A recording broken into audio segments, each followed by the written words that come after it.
আমার হল হচ্ছে ডক্টর মোহাম্মদ শহীদুল্লাহ হল। আমি নিজেও একজন কেন্দ্রীয় সদস্য পদপ্রার্থী। আমার কেন্দ্রীয় সদস্য পদপ্রার্থী ব্যালট নাম্বার হচ্ছে 161। আমি মূলত গতকালকে ডাকসু নির্বাচনে যে ভোট কারচুপির যে অভিযোগগুলো আসছে তার প্রেক্ষিতে আমার সাথে ঘটে যাওয়া একটা ঘটনা শেয়ার করার জন্য এখানে এসেছি আজকে প্রেস ব্রিফিংয়ে।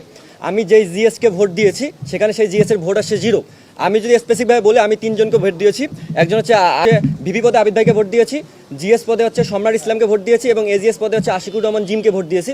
আমি এক্ষেত্রে একটা ইনক্লুড করি, আমি কোনো রাজনৈতিক দলের না, 3টা ভোট 3 জায়গায় দিয়েছি।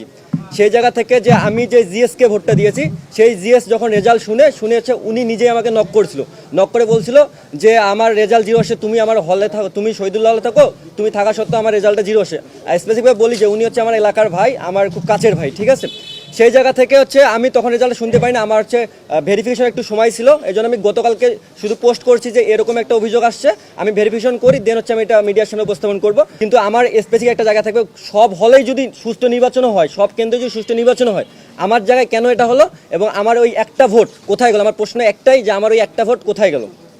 এটাই জন্য আজকে আমার প্রেস ব্রিফিংটা করা। এবং বাকি অন্য ইস্যু, যদি ঢাকা বিশ্ববিদ্যালয়ের শিক্ষার্থীদের উদ্দেশ্যে আমি একটা কথা বলছি, তারা যদি বলে যে ভোট সুষ্ঠু হয়েছে, তাহলে আমি মানতে রাজি আছি যদি আমার এটা দেখায়, এবং ঢাকা বিশ্ববিদ্যালয়ের শিক্ষার্থী যদি এটাকে গ্রহণ করে তাহলে সাদরে আমিও গ্রহণ করব। কিন্তু আমার ওই একটা প্রশ্ন আমি জবাব চাই যে আমার ভোটটা গেল কোথায়?